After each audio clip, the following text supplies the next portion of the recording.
Hi all, എല്ലാവർക്കും toss അക്കാഡമിയിലേക്ക് സ്വാഗതം. ഇന്നത്തെ ക്ലാസ്സിൽ നമ്മൾ പഠിക്കാനായി പോകുന്നത് രണ്ട് കാര്യങ്ങളാണ്. ഫസ്റ്റ് വൺ, രോഗപ്രതിരോധ സംവിധാനത്തിൽ ഇടപെടുന്ന കോശങ്ങൾ, സെൽസ് ഓഫ് ഇമ്മ്യൂണിറ്റി. ഇമ്മ്യൂണിറ്റിയിൽ ഇടപെടുന്ന കോശങ്ങൾ ഏതാണെന്നുള്ള കാര്യം. രണ്ടാമതായി, രോഗപ്രതിരോധ സംവിധാനത്തിൽ ഇടപെടുന്ന അവയവങ്ങൾ. ഈ രണ്ട് ടോപ്പിക്സ് ആണ് ഈ ഒരു ക്ലാസ്സിൽ നമ്മൾ കംപ്ലീറ്റ് ചെയ്യാനായിട്ട് പോകുന്നത്. രോഗപ്രതിരോധ സംവിധാനത്തിൽ ഇടപെടുന്ന കോശങ്ങൾ അഥവാ സെൽസ് ഓഫ് ഇമ്മ്യൂണിറ്റി. നമുക്കറിയാം നമ്മുടെ സെൽസ് ഏതൊക്കെയാണ്? പ്രധാനമായിട്ടും WBC and RBC, and WBC. നമ്മുടെ സെൽസ് എല്ലാം ഫോം ചെയ്യപ്പെടുന്നത് ബോൺ മാരോയിലെ ഹെമറ്റോപോയിറ്റിക് സ്റ്റെം സെല്ലിൽ നിന്നാണ്. എവിടെ നിന്നാണ് നമ്മുടെ സെൽസ് എല്ലാം ഫോം ചെയ്യപ്പെടുന്നത്? ഒന്ന് ഓർത്ത് വെച്ചേക്കുക. ബോൺ മാരോയിലെ ഹെമറ്റോപോയിറ്റിക് സ്റ്റെം സെൽസിൽ നിന്നാണ് both RBC and WBC form ചെയ്യപ്പെടുന്നത്. സെൽസ് ഓഫ് ഇമ്മ്യൂണിറ്റിയിലെ ഏറ്റവും പ്രധാനപ്പെട്ടത് നമ്മുടെ ലിംഫോസൈറ്റുകളാണ്. ഏറ്റവും പ്രധാനപ്പെട്ടത് സെൽസ് ഓഫ് ഇമ്മ്യൂണിറ്റിയിലെ ഏറ്റവും പ്രധാനപ്പെട്ടത് ലിംഫോസൈറ്റുകളാണ്. ഇവ അറിയപ്പെടുന്നത് central cells of immune system എന്നാണ്. Central cells of immune system എന്നാണ്. ലിംഫോസൈറ്റുകളുടെ പ്രത്യേകതകൾ പറയുകയാണെങ്കിൽ ഏറ്റവും ചെറിയ WBC ആണ് ലിംഫോസൈറ്റുകൾ. ഏറ്റവും ചെറിയ സ്വേദ രക്താണുക്കളാണ് ലിംഫോസൈറ്റുകൾ.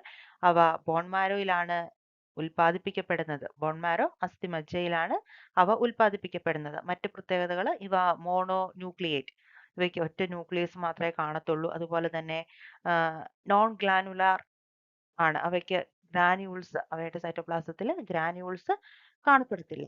അതുപോലെ ലിംഫോസൈറ്റുകൾ പ്രധാനമായിട്ടും കാണപ്പെടുന്നത് നമ്മുടെ ബ്ലഡിലും ലിംഫിലും ഒക്കെയാണ്. ലിംഫിലെ 90% ഓഫ് സെൽ എന്ന് പറയുന്നത് തന്നെ ഈ ഒരു ലിംഫോസൈറ്റുകളാണ്. അതുപോലെ തന്നെ ഏറ്റവും കൂടുതലായിട്ട് ലിംഫോസൈറ്റുകൾ കാണപ്പെടുന്ന അവയവങ്ങളെയാണ് നമ്മൾ ലിംഫോയിഡ് ഓർഗൻസ് എന്ന് പറയുന്നത്. അഥവാ ലിംഫോയിഡ് അവയവങ്ങൾ, നമ്മുടെ പ്ലീഹ, സ്പ്ലീൻ, ടോൺസില്, അപ്പൻഡിക്സ്, ഇവയൊക്കെ ലിംഫോയിഡ് ഓർഗൻസ് ആണ്. നമ്മൾ അവയെ പറ്റിയിട്ട് അടുത്ത ഒരു സെഷനിൽ കൂടുതൽ ഡീറ്റെയിൽഡ് ആയിട്ട് മനസ്സിലാക്കും. ദെൻ മറ്റൊരു കാര്യമാണ് പ്രതിരോധ ശേഷി. Acquired immunity and innate immunity ഉണ്ടെന്ന് നമ്മൾ ഓൾറെഡി പഠിച്ചു കഴിഞ്ഞല്ലോ. അതിൽ അക്വയർഡ് ഇമ്മ്യൂണിറ്റി, ആർജിത പ്രതിരോധ ശേഷി നൽകുന്നതിൽ ഏറ്റവും പ്രധാനപ്പെട്ടത് ഈ ഒരു ലിംഫോസൈറ്റുകളാണ്. അക്യൂർഡ് ഇമ്മ്യൂണിറ്റി അഥവാ ആർജിത പ്രതിരോധത്തിൽ ഏറ്റവും റോൾ എടുക്കുന്നത് ലിംഫോസൈറ്റുകളാണ്. നമുക്ക് ഈ ഒരു ലിംഫോസൈറ്റ്സിനെ രണ്ടായിട്ടാണ് ക്ലാസിഫൈ ചെയ്യുന്നത്: B lymphocyte and T lymphocyte. B lymphocyte അല്ലെങ്കിൽ അതുപോലെ തന്നെ ടി ലിംഫോസൈറ്റ്. ബി ലിംഫോസൈറ്റുകളെ ബി കോശങ്ങൾ എന്നുകൂടി നമ്മൾ വിളിക്കാറുണ്ട്. എന്തുകൊണ്ടാണ് ഈ ഒരു ബി കോശങ്ങൾ എന്ന് ഇവ വിളിക്കുന്നത്? അതിന് രണ്ട് കാരണങ്ങളാണ് പറയുന്നത്. ഫസ്റ്റ്, നമ്മളുടെ മാമൽസിന്റെ, വെർട്ടിബ്രേറ്റ്സിന്റെ ഒക്കെ കേസിൽ ബോൺ മാരോയിലാണ് ഇവ ഉൽപ്പാദിപ്പിക്കപ്പെടുന്നതും മച്ചുർ ആക്കപ്പെടുന്നതും ബോൺ മാരോയിൽ വെച്ചിട്ടാണ്. അത് ഒരു റീസൺ ആയിട്ട് പറയുന്നു. ഈ ഒരു പേരിന് പുറകത്തെ കാര്യമാണ്. എങ്കിലും ഏറ്റവും കൂടുതലായിട്ട് ബി കോശങ്ങൾ എന്ന പേര് ലഭിക്കാനുള്ള കാരണം പക്ഷികളിൽ ബർസ ഓഫ് ഫെർബീഷ്യസിൽ നിന്നാണ് ഈ ഒരു ടേം വന്നിരിക്കുന്നത്. കാരണം ബേർഡ്സിൽ ഇവ മച്ചുർ ആകുന്നത് ബർസ ഓഫ് ഫെർബേഷ്യസിൽ വെച്ചിട്ടാണ്. ആ ഒരു സൈറ്റിന്റെ ആ ഒരു പേര് കൊണ്ടാണ് ഇവയ്ക്ക് ബി സെൽ എന്നുള്ള പേര് വന്നത്. ബി കോശങ്ങൾ അസ്ഥിമജ്ജയിൽ പക്വത പ്രാപിക്കുന്നു. എന്നാൽ ബി സെൽ എന്ന പേര് പക്ഷികളിലെ ബർസ ഓഫ് ഫെർബേഷ്യസിൽ നിന്നാണ് ഉരുത്തിരിഞ്ഞത്. നമുക്ക് അതിനെ പറ്റിയിട്ട് അടുത്ത സ്ലൈഡിൽ ബർസ ഓഫ് ഫെർബേഷ്യസിനെ പറ്റി നമുക്ക് ഡീറ്റെയിൽഡ് ആയിട്ട് മനസ്സിലാക്കാം. നമുക്ക് നമ്മുടെ ബി സെൽസിനെ പറ്റി, ബി കോശങ്ങളെ പറ്റിയിട്ട് കൂടുതലായിട്ട് മനസ്സിലാക്കാം ഈ ഒരു സ്ലൈഡ് കൊണ്ട്. ബി ലിംഫോസൈറ്റ്സ് പ്രധാനമായിട്ടും ഹ്യൂമോറൽ ഇമ്മ്യൂണിറ്റി എന്നുള്ളത് ഒരു ടൈപ്പ് ഓഫ് ഇമ്മ്യൂണിറ്റി, ഒരു ടൈപ്പ് ഓഫ് അക്യൂർഡ് ഇമ്മ്യൂണിറ്റി ആണ് ഹ്യൂമോറൽ ഇമ്മ്യൂണിറ്റി എന്നുള്ളത്.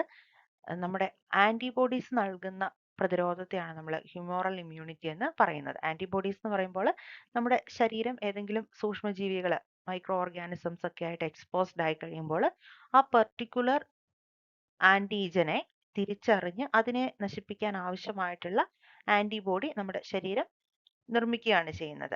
രക്തത്തിലേക്ക് പ്രവേശിച്ച രോഗാണുക്കളോട് ഏറ്റുമുട്ടാനായിട്ട് ഈ ബി ലിംഫോസൈറ്റ് ആണ് ആന്റിബോഡികളെ ഉൽപ്പാദിപ്പിക്കുന്നത്. പ്രധാനപ്പെട്ട ആന്റിബോഡീസ് ആണ് AMEGD എന്നൊക്കെ. നമുക്കതിനെ പറ്റിയിട്ടും പഠിക്കേണ്ടതായിട്ട് ഉള്ളതാണ്. അപ്പോൾ ഓർക്കേണ്ട പോയിന്റ് ആണ്, ബി ലിംഫോസൈറ്റ്സ് ആണ് ഹ്യൂമോറൽ ഇമ്മ്യൂണിറ്റി പ്രൊവൈഡ് ചെയ്യുന്നത്. എങ്ങനെയാണ് ആന്റിബോഡി പ്രൊഡ്യൂസ് ചെയ്ത് ഹ്യൂമോറൽ ഇമ്മ്യൂണിറ്റി പ്രൊഡ്യൂസ് ചെയ്യുന്നത്, ഹ്യൂമോറൽ ഇമ്മ്യൂണിറ്റി നൽകുന്നത് ഈ ഒരു ബി ലിംഫോസൈറ്റുകളാണ്. അതുപോലെ മറ്റൊരു കാര്യമാണ് മെമ്മറി സെൽസ്. നമ്മൾ മെമ്മറി സെൽസിനെ പറ്റിയിട്ട് കേട്ടിട്ടുണ്ടാവും. നമ്മുടെ ബോഡി ഒരു ആന്റിജനുമായിട്ട് എക്സ്പോസ്ഡ് ആയി കഴിയുമ്പോൾ ഈ ഒരു ബി സെൽസ് ആണ് സ്റ്റിമുലേറ്റഡ് ആവുന്നത്. ഈ ഒരു ബി സെൽസിന് ഇപ്പോൾ മെസ്സേജ് സിഗ്നൽ കിട്ടും. നമ്മുടെ ശരീരം ഒരു ആന്റിജനുമായിട്ട് എക്സ്പോസ്ഡ് ആണ് എന്ന് ഈ ഒരു ബി സെല്ലിന് സിഗ്നൽ കിട്ടിക്കഴിയുമ്പോൾ ഈ ഒരു ബി സെൽസ് ആണ് ആക്ടിവേറ്റ് ആവുന്നത്, സ്റ്റിമുലേറ്റ് ആക്കപ്പെടുന്നത്. ഇങ്ങനെ സ്റ്റിമുലേറ്റഡ് ആയി കഴിയുന്ന ഈ ഒരു ബി സെൽസ് ഉടൻ തന്നെ ഡിവൈഡ് ചെയ്യുകയും ധാരാളം കോപ്പികൾ ഉണ്ടാക്കുകയും ചെയ്യുന്നു. പിന്നീട് ഇത് ഒരു 2 to 3 ഡേയ്സ് ഒക്കെ എടുത്ത് ഈ ഡിവൈഡ് ചെയ്ത സെൽസിനെ ഡിഫറൻഷിയേറ്റ് ചെയ്യുന്നു. ഇത്തരത്തിലുള്ള ബി ലിംഫോസൈറ്റുകൾ ഡിഫറൻഷിയേറ്റ് ചെയ്തിട്ട് പ്ലാസ്മ സെൽസും മെമ്മറി സെൽസും ആയിട്ട് മാറ്റപ്പെടുകയാണ് ചെയ്യുന്നത്. അങ്ങനെ ഈ ഒരു മെമ്മറി സെൽ ഫോം ചെയ്യുന്നു. ഈ ഒരു മെമ്മറി സെല്ലിന്റെ ഇമ്പോർട്ടൻസ് എന്താണ്? ഒരിക്കലും നമ്മൾ ഒരു ആന്റിജനുമായിട്ട് എക്സ്പോസ്ഡ് ആയി, അപ്പോൾ കുറച്ചധികം സമയമെടുത്ത് നമ്മുടെ ശരീരം മെമ്മറി സെല്ലൊക്കെ ആക്കി റെഡി ആയിട്ട് വെച്ചിരിക്കുന്നു. പിന്നീട് ഈ ഒരു സെയിം ആന്റിജനുമായിട്ട് നമുക്ക് രണ്ടാമത് ഒരു അറ്റാക്ക്, നമ്മുടെ ശരീരത്തിനെതിരെ ഈ ഒരു ആന്റിജൻ രണ്ടാമത് വരുമ്പോൾ നമ്മുടെ ശരീരം പെട്ടെന്ന് തന്നെ പ്രതികരിക്കും. പെട്ടെന്ന് പ്രതികരിക്കാനായിട്ട് നമ്മുടെ ശരീരത്തിൽ ഈ ഒരു മെമ്മറി കിടപ്പുണ്ടാവും.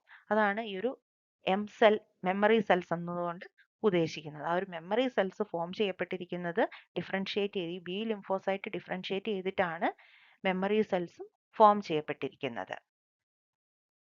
ഈ ലിംഫോസൈറ്റിന് ബി സെൽ എന്നുള്ള പേര് വരാൻ കാരണം ഈ ബർസാവോ ഫെർബേഷ്യസ് എന്നുള്ള പക്ഷികളിൽ മാത്രം കാണപ്പെടുന്ന അവയവം കാരണമാണ്. കാരണം നമ്മളിലെ സസ്തനികളിലെ ബോൺ മാരോയ്ക്ക് സമാനമായിട്ട് പക്ഷികളിൽ കാണപ്പെടുന്ന ഓർഗനാണ് ബർസാവോ ഫെർബേഷ്യസ്. ഇവിടെ വെച്ചിട്ടാണ് പക്ഷികളിൽ ബി കോശങ്ങൾ പക്വത പ്രാപിക്കുന്നത്. അതുകൊണ്ടാണ് നമ്മൾ അതേ B cells, B lymphocytes, B cells എന്നുള്ള പേരിൽ കൂടി അറിയപ്പെടുന്നത്. രണ്ടാമത്തെ ടൈപ്പ് ലിംഫോസൈറ്റുകളാണ് ടി ലിംഫോസൈറ്റ് അല്ലെങ്കിൽ ടി സെൽസ്. ഇവിടെ ടി സെൽ എന്നുള്ളത്, ഈ ഒരു ടി സൂചിപ്പിക്കുന്നത് ഇത് എവിടെ വെച്ചിട്ടാണ് ഈ ഒരു ലിംഫോസൈറ്റ് മച്വർ ആകുന്നത്, സൈറ്റ് ഓഫ് മച്വറേഷൻ.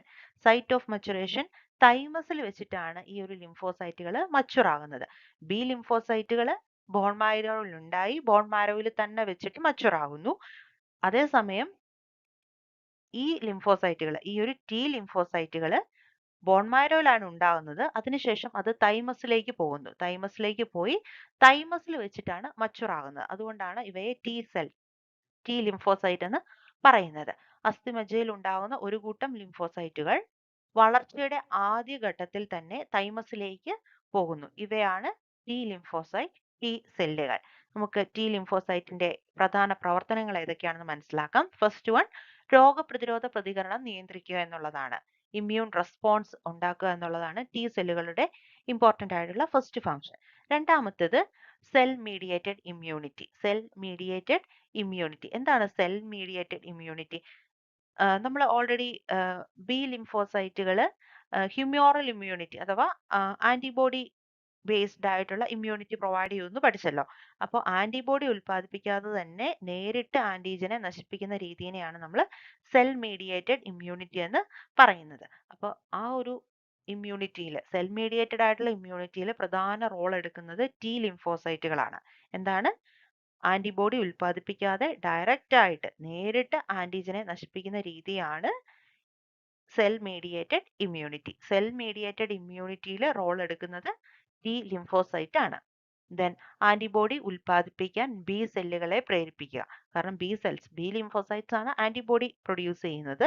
അപ്പോൾ ആ ആന്റിബോഡീസ് പ്രൊഡ്യൂസ് ചെയ്യാൻ ബി സെല്ലുകളെ പ്രേരിപ്പിക്കുക എന്നുള്ള ഒരു റോള് കൂടി ഈ ഒരു ടി ലിംഫോസൈറ്റ്സ് എടുക്കുന്നുണ്ട്. ടി ലിംഫോസൈറ്റുകളെ അവയുടെ ധർമ്മത്തിന്റെ അടിസ്ഥാനത്തിൽ മൂന്നായിട്ട് തിരിക്കാം. ടി ലിംഫോസൈറ്റ് അല്ലെങ്കിൽ ടി സെൽ എന്ന് നമ്മൾ പറയുന്നുണ്ട്. ടി സെൽ അല്ലെങ്കിൽ ടി ലിംഫോസൈറ്റ്, ഇവയെ അവയുടെ ഫംഗ്ഷന്റെ അടിസ്ഥാനത്തിൽ മൂന്നായിട്ട് ക്ലാസിഫൈ ചെയ്യുന്നു. ഒന്നാമതാണ് കില്ലർ ടി സെൽ അല്ലെങ്കിൽ സൈറ്റോടോക്സിക് ടി സെൽ എന്ന് പറയുന്നു. ഫസ്റ്റ് ടൈപ്പ് ടി സെല്ലാണ് കില്ലർ ടി സെൽ അല്ലെങ്കിൽ സൈറ്റോടോക്സിക് ടി സെൽ. രണ്ടാമത്തതാണ് ഹെൽപ്പർ ടി സെൽ. മൂന്നാമത്തത് സപ്രസർ ടി സെൽ അല്ലെങ്കിൽ റെഗുലേറ്ററി ടി സെൽ എന്ന് ഇവ അറിയപ്പെടുന്നു. അപ്പോൾ ടി സെൽസ് മൂന്നെണ്ണം ഏതൊക്കെയാണ്? Killer T cells, helper T cells, suppressor T cells. ഇവ മൂന്നുമാണ് ലിംഫോസൈറ്റുകളുടെ ഫംഗ്ഷൻ ബേസ്ഡ് ആയിട്ടുള്ള ക്ലാസിഫിക്കേഷൻ. നമുക്ക് ഇവ ഓരോന്നിന്റെയും ഫങ്ഷൻസ് നോക്കാം. ഫസ്റ്റ്ലി നമുക്ക് കില്ലർ ടി സെല്ലുകളെ പറ്റി പഠിക്കാം. കില്ലർ ടി സെൽസ് അഥവാ സൈറ്റോടോക്സിക് ടി സെൽസ്. ഇവ പ്രധാനമായിട്ടും ചെയ്യുന്നത് നമ്മുടെ ശരീരത്തിൽ എത്തുന്ന ആന്റിജനുകളെ നശിപ്പിക്കുന്നു. ഇവയുടെ ഒരു ആക്ഷനെ സംബന്ധിച്ച് പറയുമ്പോൾ പ്രധാനമായിട്ടും ഇൻഫെക്റ്റഡ് ആയിട്ടുള്ള സെല്ലുകളെ, ക്യാൻസറസ് ആയിട്ടുള്ള സെൽസിനെയൊക്കെ നശിപ്പിക്കുന്നത് ഈ ഒരു കില്ലർ ടി സെൽസ് ആണ്. അതിനായിട്ട് ഇവ പ്രൊഡ്യൂസ് ചെയ്യുന്ന ഒരു പ്രോട്ടീനാണ് പെർഫോറിൻ. പെർഫോറിൻ പ്രോട്ടീനുകളെ നിർമ്മിക്കുന്നത് കില്ലർ ടി സെല്ലുകളാണ്. ഇവ ഇൻഫെക്റ്റഡ് ആയതും ക്യാൻസർ ബാധിച്ചതുമായ കോശങ്ങളെ നശിപ്പിക്കാനായിട്ട് സഹായിക്കുന്നുണ്ട്. ഓക്കെ, രണ്ടാമത്തെ ടൈപ്പിലോട്ട് പോകുന്നു. ഹെൽപ്പർ ടി സെല്ലുകൾ. ഹെൽപ്പർ ടി സെല്ലുകൾ ഇവ ഉൽപ്പാദിപ്പിക്കുന്നവയാണ് സൈറ്റോകൈൻ. സൈറ്റോകൈൻ ഉൽപ്പാദിപ്പിക്കുന്ന ടി ലിംഫോസൈറ്റുകളാണ് ഹെൽപ്പർ ടി സെല്ലുകൾ. ഈ ഒരു സൈറ്റോകൈനിന്റെ ഫംഗ്ഷൻ എന്ന് പറയുന്നത് ബി ലിംഫോസൈറ്റുകളുടെ രൂപീകരണത്തിനും വളർച്ചയ്ക്കും സഹായിക്കുക എന്നുള്ളതാണ്. മൂന്നാമത്തത് സപ്രസർ ടി സെല്ലുകൾ. സപ്രസർ ടി സെല്ലുകൾ ശരീരത്തിന്റെ രോഗപ്രതിരോധ പ്രതികരണങ്ങളെ നിയന്ത്രിക്കുക. അപ്പോൾ ഇങ്ങനെ രോഗപ്രതിരോധ പ്രതികരണങ്ങളെ നിയന്ത്രിക്കുക മീൻസ് ഇമ്മ്യൂൺ സിസ്റ്റത്തെ കൺട്രോൾ ചെയ്യുക. എന്തിൽ നിന്ന്? ഓവർ ആക്റ്റീവ് ആകാതെ നമ്മുടെ ഇമ്മ്യൂൺ സിസ്റ്റത്തെ കൺട്രോൾ ചെയ്യാനും ഒരു ടൈപ്പ് ഓഫ് സെൽസ് വേണം. അവയാണ് സപ്രസർ ടി സെല്ലുകൾ. അപ്പോൾ അവ ഓരോന്നിന്റെയും ഫംഗ്ഷൻ എന്തൊക്കെയാണ്? ടി ലിംഫോസൈറ്റുകൾ 3 ടൈപ്പ് ഉണ്ട്. Killer T cells, helper T cell, suppressor T cell. Killer T cells perforin proteins നിർമ്മിക്കുന്നു, ഇൻഫെക്റ്റഡ് സെൽസിനെയും ക്യാൻസർ സെൽസിനെയും നശിപ്പിച്ച് കളയുന്നു. Helper T cells cytokines produce ചെയ്യുന്നു. അവ ലിംഫോസൈറ്റിന്റെ മച്ചുറേഷന്, ബി ലിംഫോസൈറ്റിന്റെ രൂപീകരണത്തിനും വളർച്ചയ്ക്കും സഹായിക്കുന്നു. സപ്രസർ ടി സെൽസ് നമ്മുടെ ഇമ്മ്യൂൺ സിസ്റ്റം ഓവർ ആക്റ്റീവ് ആകാതെ കൺട്രോൾ ചെയ്ത് നിലനിർത്തുന്നു. ബി ലിംഫോസൈറ്റ്സിന്റെ ഒരു ഇൻട്രൊഡക്ഷൻ പാർട്ടിൽ നമ്മൾ കുറച്ച് കാര്യങ്ങൾ കണ്ടിരുന്നു. ഇനി നമ്മൾ ബി ലിംഫോസൈറ്റ്സിന്റെ കുറച്ചുകൂടി ഡീറ്റെയിൽഡ് ആയിട്ട് അവ പ്രൊഡ്യൂസ് ചെയ്യുന്ന ആന്റിബോഡീസിനെ പറ്റിയിട്ട്, ഇമ്മ്യൂണോഗ്ലോബിൻസിനെ പറ്റിയിട്ടൊക്കെയാണ് ഡീറ്റെയിൽഡ് ആയിട്ട് കാണാനായിട്ട് പോകുന്നത്. ശരീരത്തിലേക്ക്, രക്തത്തിലേക്ക് പ്രവേശിച്ച രോഗകാരികളോട്, ഇൻഫെക്ഷ്യസ് ഏജൻസിനോട്, ആന്റിജനുകളോട് ഏറ്റുമുട്ടാനായിട്ട് ബി ലിംഫോസൈറ്റ്സ് സ്പെഷ്യൽ പ്രോട്ടീൻസിനെ പ്രൊഡ്യൂസ് ചെയ്യുന്നു. ആ പ്രോട്ടീൻസ് ആണ് ആന്റിബോഡീസ് എന്നറിയപ്പെടുന്നത്. ഈ പ്രോട്ടീൻസ്, ബി ലിംഫോസൈറ്റ്സ് പ്രൊഡ്യൂസ് ചെയ്യുന്ന പ്രോട്ടീൻസ് ആണ് പ്രതിദ്രവ്യങ്ങൾ അഥവാ ആന്റിബോഡീസ്. ശരീരത്തിൽ ആന്റിബോഡികൾ നൽകുന്ന പ്രതിരോധ ശേഷിയെയാണ് ഹ്യൂമറൽ ഇമ്മ്യൂണിറ്റി എന്ന് പറയുന്നത്. ഹ്യൂമറൽ ഇമ്മ്യൂണിറ്റി, ആന്റിബോഡി മീഡിയേറ്റഡ് ആയിട്ടുള്ള ഇമ്മ്യൂണിറ്റി പ്രൊവൈഡ് ചെയ്യുന്നത് ബി ലിംഫോസൈറ്റുകളാണ്. ഏതെങ്കിലും സൂക്ഷ്മജീവികൾ ആന്റിജൻ ശരീരത്തിലേക്ക് കടക്കുമ്പോൾ അതിനെ തിരിച്ചറിഞ്ഞ് ആ രോഗാണുവിനെ നശിപ്പിക്കാൻ അനുയോജ്യമായ ആന്റിബോഡി ശരീരം നിർമ്മിക്കുന്നു. ആന്റിബോഡികൾ ഇമ്മ്യൂണോഗ്ലോബിൻ എന്നറിയപ്പെടുന്ന പ്രോട്ടീനുകളുടെ വിഭാഗത്തിൽ പെടുന്നവയാണ്. ഈ കോശങ്ങൾ സ്വയമേവ ആന്റിബോഡികളെ ഉൽപ്പാദിപ്പിക്കുന്നില്ല. അവ ആന്റിബോഡീസ് ഉൽപ്പാദിപ്പിക്കാൻ ബി കോശങ്ങളെ സഹായിക്കുകയാണ് ചെയ്യുന്നത്. പക്ഷേ ബി ലിംഫോസൈറ്റുകൾ, ബി സെല്ലുകൾ ആന്റിബോഡികൾ നിർമ്മിക്കുന്നവയാണ്. നമ്മുടെ ശരീരത്തിൽ പല വിധത്തിലുള്ള ആന്റിബോഡീസ് കാണപ്പെടുന്നുണ്ട്. അതിൽ തന്നെ ഏറ്റവും പ്രധാനപ്പെട്ട 5 ആന്റിബോഡികളാണ് IgA, IgM, IgE, IgG, IgD എന്നുള്ളവ. അവയുടെ സ്ട്രക്ചേഴ്സ് ആണ് ഇവിടെ കാണിച്ചിരിക്കുന്നത്. ഓരോന്നും ഡിഫറെന്റ് സ്ട്രക്ചർ ആണ് ഫോളോ ചെയ്യുന്നത്. അപ്പോൾ ഈ ഒരു ഇമ്മ്യൂണോഗ്ലോബിൻസിന്റെ പേര് ഓർക്കാനായിട്ട് ഏജ്ഡ് എം എന്നൊന്ന് ഓർക്കുക. ഒരു ഹാക്ക് പോലെ എവിടെയെങ്കിലും നോട്ട് ചെയ്തിടുക. Aged M, aged M, AGED, aged M. ആ ഒരു പേരൊന്ന് നോട്ട് ചെയ്തേക്ക്. ആന്റിബോഡികൾ ആന്റിജൻ ടോക്സിസിറ്റി നിർവീര്യമാക്കി ആന്റിജനെ ഫാഗോസൈറ്റോസിസ് നടത്താനായിട്ട് വിട്ടുകൊടുക്കുകയാണ് ചെയ്യുന്നത്. ഓരോ ആന്റിബോഡി തന്മാത്രയും, നമുക്ക് ആന്റിബോഡിയുടെ ഒരു സ്ട്രക്ചർ നോക്കാം. ഈ ഒരു ആന്റിബോഡിയുടെ സ്ട്രക്ചറിൽ നമുക്ക് കാണാം 4 പെപ്റ്റൈഡ് തന്മാത്രകൾ. 1, 2, 3, 4 അങ്ങനെ 4 പെപ്റ്റൈഡ് തന്മാത്രകൾ ഉണ്ട്. ഇവയിൽ 2 പെപ്റ്റൈഡ് തന്മാത്രകൾ ഭാരം കുറഞ്ഞ തന്മാത്രകളാണ്. ഭാരം കുറഞ്ഞ പെപ്റ്റൈഡ് തന്മാത്രകൾ 2 എണ്ണം. അതുപോലെ ഭാരം കൂടിയ പെപ്റ്റൈഡ് തന്മാത്രകൾ 2 എണ്ണം. അങ്ങനെ 4 പെപ്റ്റൈഡ് തന്മാത്രകളാണ് ഉള്ളത്. അതുപോലെ തന്നെ ആന്റിജൻ ബൈൻഡിങ് സൈറ്റുകൾ നമുക്ക് ഇവിടെ കാണാനായിട്ട് സാധിക്കും. ഇതാണ് ബേസിക് ആയിട്ടുള്ള ഒരു ആന്റിബോഡിയുടെ സ്ട്രക്ചർ. ഇനി നമ്മൾ കാണാനായിട്ട് പോകുന്നത് നമ്മൾ പറഞ്ഞ 5 ഇമ്മ്യൂണോഗ്ലോബിൻസിന്റെയും ഇമ്പോർട്ടൻസ്, അവയുടെ ഫങ്ഷൻസ് എന്തൊക്കെയാണ് എന്നുള്ളതാണ്. ഈ ഒരു ടേബിൾ പഠിച്ചിട്ട് പോകുന്നത് നമ്മുടെ എക്സാമിലേക്ക് വളരെ യൂസ്ഫുൾ ആവും. കാരണം പ്രീവിയസ് ഇയറിൽ ചോദിച്ച ക്വസ്റ്റ്യൻസ് ഒക്കെ ഇതിൽ ഇൻക്ലൂഡഡ് ആണ്. അലർജിക്കെതിരെ പ്രതികരിക്കുന്ന ആന്റിബോഡി IgE, ഇത് പ്രീവിയസ് ഇയർ ക്വസ്റ്റ്യൻ കൂടിയാണ്. അപ്പോൾ നമുക്ക് വൺ ബൈ വൺ ആയിട്ട് നോക്കി പോകാം. IgA, ഇമ്യൂണോഗ്ലോബിൻ എ, രോഗപ്രതിരോധം സാധ്യമാക്കുന്ന ഈ ആന്റിബോഡികൾ കൊളോസ്ട്രത്തിൽ അടങ്ങിയിരിക്കുന്നു. കൊളോസ്ട്രം എന്നുള്ളത് ഫസ്റ്റ് ബ്രസ്റ്റ് മിൽക്കിനെയാണ് നമ്മൾ കൊളോസ്ട്രം, ആദ്യത്തെ മുലപ്പാലിനെയാണ് കൊളോസ്ട്രം എന്ന് പറയുന്നത്. കൊളോസ്ട്രത്തിൽ ഏറ്റവും കൂടുതലായിട്ട് അടങ്ങിയിരിക്കുന്ന ഇമ്യൂണോഗ്ലോബിൻ ആണ്, ആന്റിബോഡി ആണ് IgA. മുലപ്പാലിൽ ഏറ്റവും കൂടുതലുള്ള ആന്റിബോഡിയാണ് IgA. ശ്വാസനാളം, അന്നനാളം, മൂത്രനാളം തുടങ്ങിയവയുടെ ഉൾഭിത്തിയിലെ നേർത്ത പാളി ഉൽപ്പാദിപ്പിക്കുന്ന ആന്റിബോഡി കൂടിയാണ് IgA. Then IgD, അലർജിക്കും വിഷവസ്തുക്കൾക്കും എതിരായി പ്രവർത്തിക്കുന്ന ഈ ആന്റിബോഡി ബി ലിംഫോസൈറ്റിൽ കാണപ്പെടുന്നു. Then IgE, മറ്റു കോശങ്ങളെയും ബേസോഫിലുകളെയും ഉത്തേജിപ്പിച്ച് ഹിസ്റ്റാമിനുകളും അതുപോലുള്ള വസ്തുക്കളെയും സ്വതന്ത്രമാക്കി അലർജിക്കെതിരെ രോഗപ്രതിരോധം സാധ്യമാക്കുന്ന IgE ആന്റിബോഡികൾ നമ്മുടെ ശ്ലേഷ്മസ്തരത്തിലും ത്വക്ക്, ശ്വാസകോശങ്ങൾ എന്നിവയിലും കാണപ്പെടുന്നു. അലർജിക്കെതിരെ, ടൈപ്പ് 1 അലർജിക്കെതിരെ പ്രതികരിക്കുന്ന ആന്റിബോഡിയാണ് IgE എന്നുള്ളത്. Then IgG, മാതാവിൽ നിന്ന് പ്ലാസന്റയിലൂടെ കടന്നു വന്ന് നവജാത ശിശുക്കൾക്ക് രോഗപ്രതിരോധ ശേഷി സാധ്യമാക്കുന്ന ഇമ്യൂണോഗ്ലോബിൻ ആണ്, ആന്റിബോഡിയാണ് IgG എന്നുള്ളത്. അപ്പോൾ ഇത് ഇമ്പോർട്ടന്റ് ആണ്. ഒരു പാസീവ് ഇമ്മ്യൂണിറ്റി പ്രൊവൈഡ് ചെയ്യുകയാണ്. ഗർഭപിണ്ഡത്തിന് ഒരു നിഷ്ക്രിയ പ്രതിരോധ ശേഷി നൽകുകയാണ് IgG ചെയ്യുന്നത്. ഇത് മാതാവിൽ നിന്ന്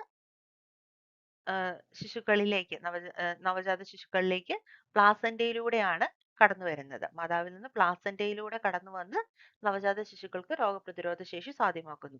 നമ്മളിൽ ഏറ്റവും കൂടുതലുള്ള ഇമ്യൂണോഗ്ലോബിനും IgG ആണ്. ഇത് മൊത്തത്തിലുള്ള ഇമ്യൂണോഗ്ലോബിനുകളിൽ ഏകദേശം 75% വരും. രക്തത്തിലും ശരീരദ്രവങ്ങളിലും ഇത് കാണപ്പെടുന്നു. ദീർഘകാല പ്രതിരോധ ശേഷി നൽകുന്നു. ഗർഭപിണ്ഡത്തിന് നിഷ്ക്രിയ പ്രതിരോധ ശേഷി നൽകുന്നു. ലാസ്റ്റ് വൺ IgM, ഇമ്യൂണോഗ്ലോബിനുകളിൽ ഏറ്റവും വലുതാണ് IgM എന്നുള്ളത്. രോഗബാധയുണ്ടായ ഭാഗത്ത് ആദ്യം എത്തി ബി ലിംഫോസൈറ്റുകളെ ഉത്തേജിപ്പിച്ച് രോഗപ്രതിരോധ ശേഷി സാധ്യമാക്കുക എന്നുള്ളതാണ് IgMന്റെ ഫംഗ്ഷൻ വരുന്നത്. ഇത് രക്തത്തിലും ലിംഫിലും കാണപ്പെടുന്നു. ഇമ്യൂണോഗ്ലോബിൻസ് റിലേറ്റഡ് ആയിട്ടുള്ള 2-3 പോയിന്റ്സ് കൂടി നോക്കാം. ഏറ്റവും കൂടുതലായിട്ട് കാണപ്പെടുന്ന ആന്റിബോഡി IgG ആണ്. ഇത് ഗാമ ഗ്ലോബിൻ എന്നുകൂടി അറിയപ്പെടുന്നുണ്ട്. അതുപോലെ IgGയും IgMും ആണ് സ്പെസിഫിക് ഇമ്മ്യൂണിറ്റി പ്രൊവൈഡ് ചെയ്യുന്ന ആന്റിബോഡീസ്. മെമ്മറി ഗ്ലാൻഡ്സ് പ്രൊഡ്യൂസ് ചെയ്യുന്ന ധാരാളമായിട്ട് മെമ്മറി ഗ്ലാൻഡ്സിൽ പ്രൊഡ്യൂസ് ചെയ്യപ്പെടുന്ന ഇമ്യൂണോഗ്ലോബിൻ ആണ് IgA. മുലപ്പാലിൽ കാണപ്പെടുന്നത് IgA, കൊളോസ്ട്രത്തിൽ കാണപ്പെടുന്നതും IgA. നമുക്ക് ഇനി അടുത്ത ടൈപ്പ് ഓഫ് സെൽസിലേക്ക് പോകാം. അടുത്തായിട്ട് നമ്മൾ കാണുന്നത് പ്രതിരോധ പ്രവർത്തനത്തിൽ പങ്കുവഹിക്കുന്ന നൾ സെൽസിനെ പറ്റിയിട്ടാണ്. വളരെ ചെറിയ അളവിൽ മാത്രം കാണപ്പെടുന്ന ഒരു ടൈപ്പ് ഓഫ് ലിംഫോസൈറ്റ് എന്ന് വേണമെങ്കിൽ നമുക്ക് നൾ സെൽസിനെ വിളിക്കാം. വളരെ കുറഞ്ഞ അളവിൽ കാണപ്പെടുന്ന ലിംഫോസൈറ്റുകളാണ് നൾ സെൽസ്. പ്രധാനമായിട്ടും 2 ടൈപ്പ് ആണ് ഉള്ളത്: natural killer cells and killer cells.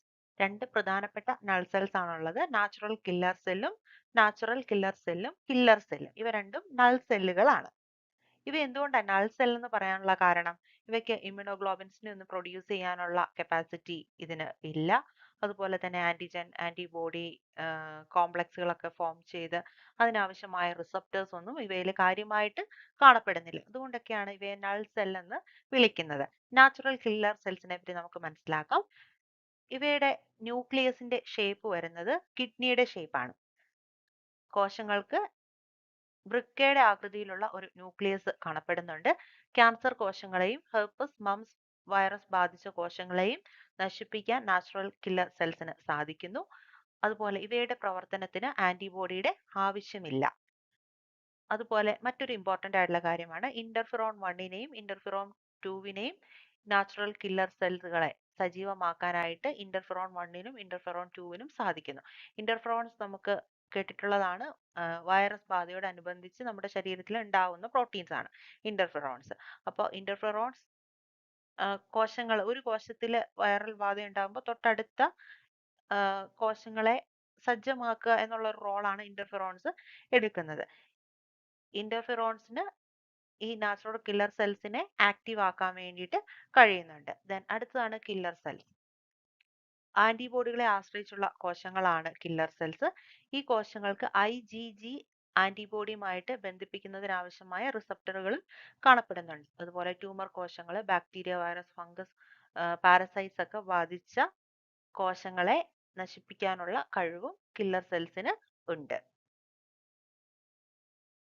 ഇമ്മ്യൂണിറ്റിയിൽ role എടുക്കുന്ന അടുത്ത ടൈപ്പ് ഓഫ് സെൽസ് ആണ് പോളിമോർഫോ ന്യൂക്ലിയർ ലിംഫോസൈറ്റ്. പോളിമോർഫോ എന്ന് പറയുമ്പോൾ ന്യൂക്ലിയസിന് പല ഷേപ്സ് ഉള്ളത് കൊണ്ടാണ് നമ്മൾ അതിനെ പോളിമോർഫോ ന്യൂക്ലിയർ ല്യൂക്കോസൈറ്റ്സ് എന്ന് പറയുന്നത്. ന്യൂട്രോഫില്ലുകൾ, ഇസ്നോഫില്ല്, ബൈസോഫില്ല്, മാസ്റ്റ് സെൽ ഇവയൊക്കെ ഇത്തരത്തിലുള്ള ഇമ്മ്യൂണിറ്റിയുടെ റോൾ എടുക്കുന്ന സെല്ലുകളാണ്.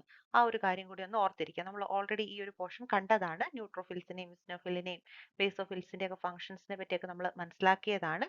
അവ അറിയപ്പെടുന്ന മറ്റൊരു കോമൺ ടേം ആണ് പോളിമോർഫോ ന്യൂക്ലിയർ ല്യൂക്കോസൈറ്റ്സ്. ഇവയ്ക്കും ഇമ്മ്യൂണിറ്റിയിൽ റോൾ ഉണ്ട് എന്നൊരു പോയിന്റ് കൂടി ഈ ഒപ്പം ഓർത്തിരിക്കുക. നമ്മുടെ ഇന്നത്തെ ക്ലാസ്സിന്റെ രണ്ടാമത്തെ പാർട്ടാണ് രോഗപ്രതിരോധ സംവിധാനത്തിൽ ഉൾപ്പെട്ടിരിക്കുന്ന കലകളും അവയവങ്ങളും. പ്രധാനമായിട്ടും ഓർഗൻസ് ഓഫ് ഇമ്മ്യൂണിറ്റി. നമുക്കറിയാവുന്ന കാര്യമാണ് ലിംഫോസൈറ്റുകൾ രക്തത്തിൽ കാണപ്പെടുന്നുണ്ട്. അതുപോലെ ചില അവയവങ്ങളിൽ ലിംഫോസൈറ്റുകളുടെ എണ്ണം കൂടുതലായിട്ട് കാണപ്പെടുന്നുണ്ട്. അത്തരം അവയവങ്ങളെയാണ് നമ്മൾ ലിംഫോയിഡ് അവയവങ്ങൾ എന്ന് പറയുന്നത്. ലിംഫോസൈറ്റുകളുടെ എണ്ണം കൂടുതലായിട്ട് കാണപ്പെടുന്ന അവയവങ്ങളെ ലിംഫോയിഡ് അവയവങ്ങൾ എന്ന് പറയുന്നു. നമുക്ക് ലിംഫോയിഡ് അവയവങ്ങളെ പറ്റി മനസ്സിലാക്കാം. ലിംഫോയിഡ് അവയവങ്ങൾ അഥവാ ലിംഫോസൈറ്റുകളുടെ ഉത്ഭവം, പാകപ്പെടൽ, വ്യാപനം, ഈ ഒരു 3 കാര്യങ്ങൾ, ഫോർമേഷൻ, മച്ചുറേഷൻ, വ്യാപനം, സ്പ്രെഡിങ്, ഇവ നടക്കുന്ന അവയവങ്ങളെയാണ് ലിംഫോയിഡ് അവയവങ്ങൾ, ലിംഫോയിഡ് ഓർഗൻസ് എന്ന് പറയുന്നത്. ഇതിന്റെ ബേസിൽ ലിംഫോയിഡ് ഓർഗൻസിനെ രണ്ടായിട്ടാണ് ക്ലാസിഫൈ ചെയ്യുന്നത്: primary lymphoid organ and secondary lymphoid organ. Lymphoid അവയവങ്ങളെ 2 ഗ്രൂപ്പുകളായിട്ട് തിരിച്ചിരിക്കുന്നു. ഫസ്റ്റ് വൺ പ്രൈമറി ലിംഫോയിഡ് അവയവങ്ങൾ അഥവാ പ്രാഥമിക ലിംഫോയിഡ് അവയവങ്ങൾ. പ്രാഥമിക ലിംഫോയിഡ് അവയവം എന്ന് പറയുമ്പോൾ തന്നെ നമ്മൾ പഠിച്ചു വെക്കുക ബോൺ മാരോ ആൻഡ് തൈമസ്. അസ്ഥിമജ്ജയും തൈമസും ആണ് പ്രാഥമിക ലിംഫോയിഡ് അവയവങ്ങൾ. അസ്ഥിമജ്ജയിൽ ലിംഫോയിഡ്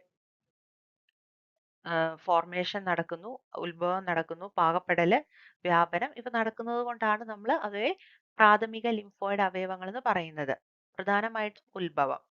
പ്രാഥമിക ലിംഫോയിഡ് അവയവങ്ങളിലാണ് പാകമാകാത്ത ലിംഫോസൈറ്റുകൾ ആന്റിജനോട് പ്രതികരിക്കുന്ന ലിംഫോസൈറ്റുകളായിട്ട് രൂപമാറ്റം സംഭവിക്കുന്നത്. രണ്ടാമത്തത് സെക്കൻഡറി ലിംഫോയിഡ് അവയവങ്ങൾ അല്ലെങ്കിൽ പെരിഫറൽ ലിംഫോയിഡ് അവയവങ്ങൾ, ദ്വിതീയ ലിംഫോയിഡ് അവയവങ്ങൾ എന്നൊക്കെ അറിയപ്പെടുന്നു.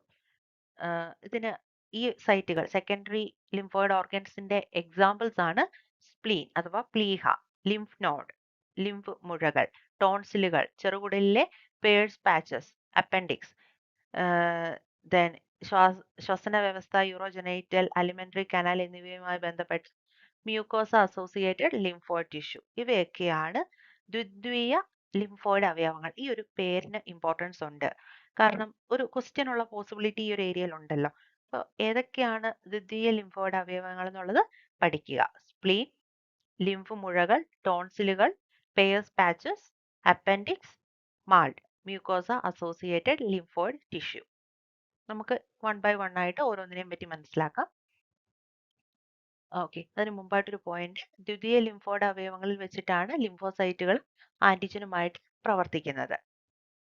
ബോൺ മാരോ അഥവാ അസ്ഥിമജ്ജ, നമുക്കറിയാം ലിംഫോസൈറ്റ് അതുപോലെ എല്ലാ RBC, WBC എല്ലാ രക്തകോശങ്ങളും നിർമ്മിക്കപ്പെടുന്ന പ്രധാനപ്പെട്ട ലിംഫോയിഡ് അവയവമാണ് അസ്ഥി.